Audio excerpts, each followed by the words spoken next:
የአዲስ አበባ ከተማ ከንቲባ አዳነች አቤቤ በራስ ደስታ ዳምጠው ሆስፒታል ውስጥ የተገነባውን አዲስ የላቀ ሕክምና ማዕከል መርቀው ስራ አስጀመሩ። ዛሬ ለታካሚዎች ዘመኑን የዋጀ የሕክምና አገልግሎት የሚሰጥ አዲስ የላቀ የሕክምና ማዕከል መርቀን ለአገልግሎት ክፍት አድርገናል ብለዋል። ነባሩ ሆስፒታል የነበረበትን አስከፊ ሁኔታ ታሪክ በማድረግ እጅግ ንጹህ ውብ የሆነ ባለ 7 ወለል ህንፃ ተገንብቶ ስራ መጀመሩን ነው የገለጹት። የ2026 ምርቶች የሆኑና የሰው ሰራሽ አስተውህሎት የሚጠቀሙ ዲጂታል ኤምአርአይ፣ ሲቲ ስካን፣ የአልትራሳውንድ ተንቀሳቃሽ ኤክስሬይ በሰዓት 30,000 ሊትር የሚያመርት የኦክሲጅን ማምረቻ እንዳለው እወቁ ብለዋል።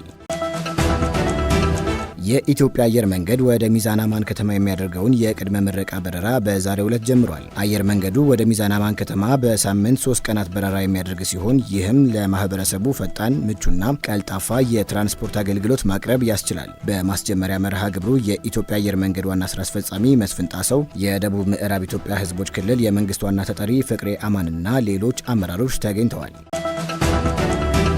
በገጠር ትስስርና ተደራሽነት ለምግብ ዋስትና ፕሮግራም ከ3 ሚሊዮን በላይ ዜጎች ተጠቃሚ ሆነዋል አሉ የከተማና መሰረተ ልማት ሚኒስትር ጫልቱ ሳኒ። ፕሮግራሙ በገጠር የመንገድ መሰረተ ልማትን በማስፋፋት የኢኮኖሚ እድገትን በማፋጠንና የገጠር ትራንስፎርሜሽንን በማሳካት በኩል ከፍተኛ አስተዋጽኦ እያበረከተ እንደሆነ ነው ያነሱት። በፕሮግራሙ በተያዘው የበጀት ዓመት 1123 ፕሮጀክቶች መከናወናቸውንም እወቁ ብለዋል።